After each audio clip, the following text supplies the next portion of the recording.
कोई श्लोक बोल दीजिए वर्ण व्यवस्था के विषय में कि कर्म आधारित है, ये बोल दीजिए। ठीक, रोल।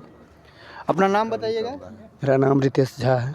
आप पूजा करवाते हैं? हाँ, पूजा पाठ करते हैं अपना, पूजा कराते भी ऐसा लेकिन हम महाकाली का उपासक हैं। महाकाली के उपासक हैं आप। जैसे पूजा पाठ करवाते हैं तो वहाँ पर कई एक ब्राह्मण भी पूजा आपके सहयोग में रहते होंगे। हाँ। तो आपस में कभी विरोध होता है कि भाई नहीं, हमारा हक नहीं, मैं ऐसा काम नहीं करता हूँ। मेरा काम है कि जो मेहनत करेगा वो उसका अधिकार है। मेरा काम है एक आधार दे देना। अब ब्राह्मण का काम है कि सबको इस तरह शरीर में मस्तक, आपने कहा कि मस्तक और पाँव, हृदय और जो है पेट, तो इसी तरह कहने का मतलब इस सारा शरीर डूब जाएगा पानी में। सर अगर बचा हुआ रहेगा तो फिर से सब वापस आ सकता है। इसलिए मस्तक को ब्राह्मण का रूप दिया गया है, तुलना किया गया है। तो ब्राह्मण का कर्तव्य है कि वह सभी को सही दिशा प्रदान करे और सही रास्ते पर लेके चले, और अपने से जो भी छोटे वर्ण है उसको अपना एक अंग मानकर एक साथ लेकर चले।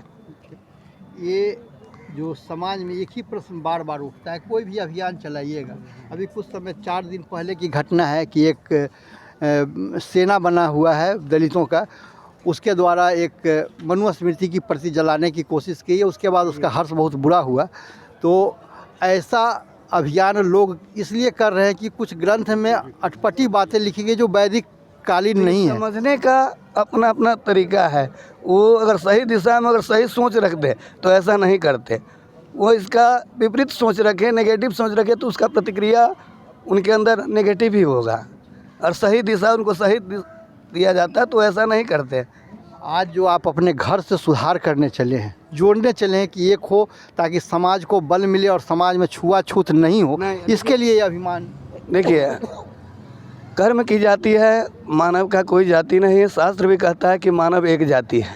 तो हमारा काम है कि हम सबको एक साथ लेकर चलें, और सबको अगर हम प्रेम करेंगे तो ज़रूर हमें सम्मान करेगा। अगर हम कर्म से भेद करें, मानव से भेद नहीं करें। मानव सभी एक है। जहाँ प्रजनन में एकता हो वहीं एकता का बोध होता है। पशु पक्षियों की अनन्य जाति है, लेकिन मानव की एक जाति है। यहाँ सिर्फ ब्रह्मा ने 4 कर्मों का आवंटन किया है, मानव का आवंटन नहीं किया। लेकिन यहाँ कुछ लोगों में जो है भेदभाव का ऐसा प्रक्रिया हुआ, जिसके कारण समाज में नकारात्मक ऊर्जा प्रकट हुआ, और जिसके कारण ये सब जो है देखने को मिल रहा है। बहुत ठीक।